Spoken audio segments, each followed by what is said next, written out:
The way you get your news may have changed during this pandemic, but you still need to know what's going on in our state every day. IPR News has you covered. Subscribe to our new podcast, Here First, and start your day equipped with the essential local news you need to know, delivered in under 15 minutes, weekdays by 7 a.m. Get analysis from IPR's team of reporters. Learn about what's going on at the State House and on the ground in your community. Subscribe to Here First today, wherever you get your podcasts. It's Talk of Iowa from Iowa Public Radio. I'm Charity Nebbe. Historian Kevin Mason is going to be doing a lot of walking this summer. He will be retracing the 1835 route of the Iowa Dragoons up the Des Moines River so he can write a comparative environmental history of Iowa over the past 186 years. Mason is an assistant professor of history at Waldorf University in Forest City, and you can follow his progress this summer and learn more about the project at his website, notesoniowa.com. He is on the line with me now. Kevin, hello. Hello, Charity. And I think we need to start with a basic definition because I used to drive from Sioux City to Ames quite a lot, and that would take me along part of the Dragoon Trail. And I always thought, what's a dragoon? So let's start with that. What is a dragoon? So the Dragoons are kind of the forerunner to the United States Cavalry, founded around the time the expedition's actually going to happen. We're going to see the Dragoons organized in 1833 under the direction of Colonel Stephen W. Kearny. And he's actually going to end up in Iowa in 1835 with three companies, BH and I at First Fort Des Moines. So they're kind of mounted United States military personnel out largely charged with exploring, maintaining the frontier line. And part of that's removing settlers that are crossing established treaty lines. Other parts are some of the things like the Dragoons expedition where they're going to take specific routes in order to gain new information about territory the United States recently had acquired through different treaties or other negotiations.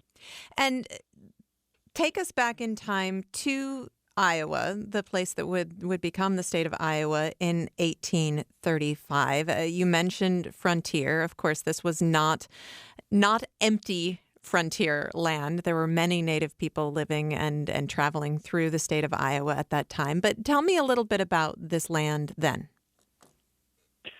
So in 1835, when the Dragoons arrive at what's commonly called Old Fort Des Moines or First Fort Des Moines, which is near Montrose, down in the very extreme southeast corner of the state, there's not a lot of American settlement here, as you noted. We're seeing large populations of the Sauk and Meskwaki, as well as the Dakota, which is the focus of a lot of my previous research and their presence in north and northwestern Iowa during the period preceding American colonization. And they're all living in this environment. By the time we get to the 1830s, we're starting to see the first kind of American formal inroads into the area with the treaties that are going to take place at Prairie du Chien, Wisconsin, at Fort Crawford in 1825 and 1830. So as those negotiations kind of unfolded, the United States is seeking to start to kind of enter into what would become Iowa a little further. The Dragoons specifically in the 1830s are following up what's commonly called the Black Hawk War. After that happens in 1832, there's what's called the Black Hawk Purchase, where the Dragoons' specific task in 1835 is to explore this Black Hawk Purchase as they go up the Des Moines River. And tell me how you first encountered this journey that was taken in 1835. When did you first learn about it? Well, so I grew up in the southeastern part of the state in Pella in Marion County, and my earliest memories of the Dragoons are similar to yours maybe, where you see those signs kind of nestled along highways that are really distinct with the burgundy and black that have a picture of a dragoon. It just says Dragoon Trail. And that was always something that interested me. I had a basic familiarity there down around the Lake Red Rock area.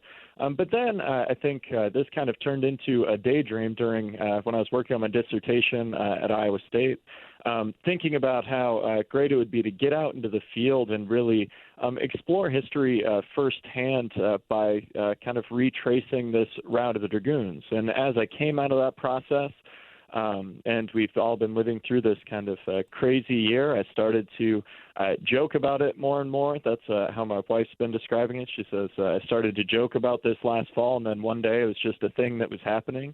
And so we've kind of started to really plan out and chart out and starting to make this a reality a month from today. We're going to get started.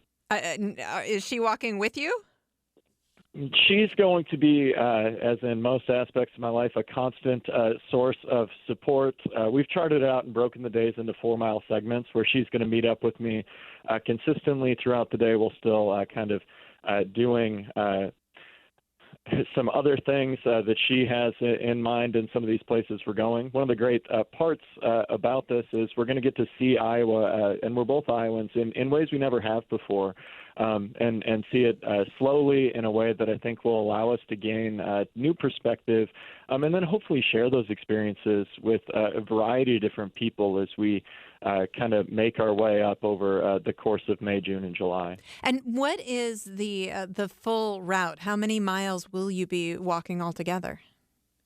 So the route I've put together is right around 320 miles. And I'm going to vary from the Dragoons a little bit, as well as from maybe the state highway that largely, or the state kind of formal route that moves largely from kind of the Fort Dodge area down to the Pella area.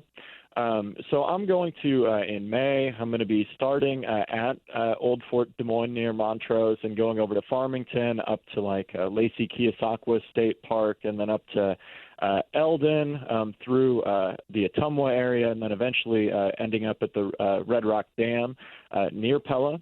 And then I'm going to take a break, pick things back up at Neil Smith National Wildlife Refuge near Prairie City, make the trek through Des Moines, up through Ledges, eventually across where the Dragoons actually, they diverted and went northeast once they got to the mouth of the Boone River over to Winona's Village near Winona, Minnesota today. Before eventually making their way back and coming down the Des Moines. But I'm going to keep pushing north up to Fort Dodge, to Dolliver Memorial State Park, where I'm then going to take another break and then come back and finish up and head up the West Fork, eventually ending up at Minnewacan State Park in the Spirit Lake area, which is the focus of a lot of my previous research. Well, and you've mentioned a lot of the parkland along the way. Of course, there's a lot of other land along the way as well that will not be even remotely like the land that the Dragoons encountered. What are you hoping to really see? I mean, you've talked about writing a comparative environmental history. The land in our parks is not the same as the land that has been developed. So, yeah, one of the legacies, the things I think about a lot as an environmental historian is how much Iowa has really changed. We're all very familiar with the landscape we see today, fields of opportunity across the state in this really agricultural landscape we live in, where prior to the Dragoons expedition, when they were recording their notes, Iowa was a largely different prairie biome. There's some oak savanna. There's wide-scale change that takes place over the rest of the 1800s and into the 1900s as we tile all sorts of lands in order to make them more suitable for agriculture. We see the disappearance and extirpation and extinction of different wildlife species. We see a lot of change happening. So one of the things I hope to see and encounter is how the notes and records left behind by the expedition contrast with what I'm seeing now. And some of that might have to do with land and wildlife, as I mentioned.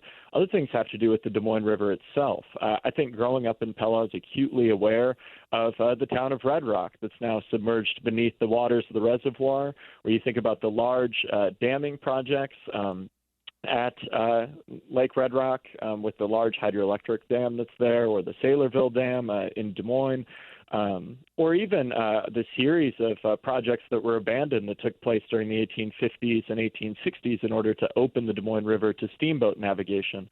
All of those kind of things, and looking at how we can see almost a kind of humanity versus nature story in the story of the Des Moines River, where there's been all of these attempts to kind of subjugate the river, but as we know, we still have wide-scale flooding issues with it every once in a while. If we think back to the historic floods that we've even had in the last couple of decades, some of those are some of the things that I'm hoping to see as I make my way through and just kind of note those changes and then see what I can figure out at the end as I kind of finish things up in July. Well, and one of the big problems that environmental historians face is that the people who first, or at least the settlers, the colonizers who first passed through the land, weren't there to appreciate the nature. So they may not have recorded some of the many important things about the environment. Did the Dragoons leave you a lot of notes to work with to really understand what they saw and experienced in the Iowa landscape? So boosterism is a rich part of our past, and I think we can trace that all the way back to Albert Lee. The year following the expedition is going to publish a little book. It's about 50 pages, notes on the Wisconsin Territory, particularly with reference to the Iowa District or Black Hawk Purchase. And throughout that, those 50 or so pages, he does do a lot of description of the land, soil, plant and animal life that's present throughout Iowa. But there's also a variety of other sources besides the settler accounts we might immediately think of. One of the things that I really have taken a lot of time to look at over the past 5 years or so are how we can use different records about Iowa's past outside of these kind of colonial sources to kind of open up a picture of what life was like before. So there's a variety of different ways to do that. Formal scientific methodologies like dendrochronology, which is tree ring data that we can observe to learn things about the climate. There's also other kind of ways, things like in a previous project I worked on with the Dakota in Iowa, one of the things I wanted to see was how they ate. And so I took Samuel Pond's initial kind of work on the Dakota language, transferring it into English, and went through entry by entry and determined how many words there were involved with caloric intake or how people were feeding themselves. And I came away with over 100 different terms that helped me better understand how the Dakota used plant and animal life and what some of those things that were available here prior to colonization. So I also take a look at a lot of different census records. I had a bunch of territorial and state and national census between 1836 and 1880, and those can really help unlock this with kind of lands that are being surveyed, lands that are marked either improved or unimproved, the number of livestock that are moving into areas, the agricultural receipts of crops that are being grown. All of those kind of things, I think, when combined together carefully, can really give us a picture of what Iowa looked like pre-colonization and then how it was changing over the course of the 1800s. And so there's a variety of different ways. Sometimes it's a little bit of a mess and takes some triangulation, but I guess it's what I really like to do. Well, and you've obviously been giving this a lot of thought and maybe fantasizing about this walk a little bit over the last pandemic year. What do you think you will be able to see and experience doing this on foot that you wouldn't be able to see and experience in any other way? So I think history by doing is really important. The idea that we all, if you're interested in history, usually interact with it in a few ways. Things like reading being the most common, but some people aren't readers. Maybe you watch some documentaries, and we have some great documentaries on Iowa's history, but maybe not unlocking these parts of the past. And I've thought about this a lot in the courses I teach. For instance, an example might be a few years ago, my wife and I went into our Waldorf community garden here on campus, and we grew a traditional Hidatsa Three Sisters style garden starting in the spring. And then when I opened my introductory United States history course in the fall of that year, we went out and instead of just talking about and lecturing about indigenous America and how people lived in this environment before colonization, we went out and as a class we talked about these different agricultural strategies. We picked some corn and we're able to really have kind of this concrete experience. So one of the things that I think is, for me, it's always great to get out in nature. It's always great to get out into these sites of the historical past and experience these things kind of firsthand. I think that leads to greater empathy. I think it helps click things into your mind in different ways. And so I'm not trying to arrive at too many conclusions before I leave here as I work my way through all the research. I know I've got a good handle on what the Dragoons saw. I have a good idea of how the land's changing between their expedition in 1875 in particular when the Andreas Atlas came out. But then I'm also going to kind of let things meet me. And I plan for that to be collaborative, too.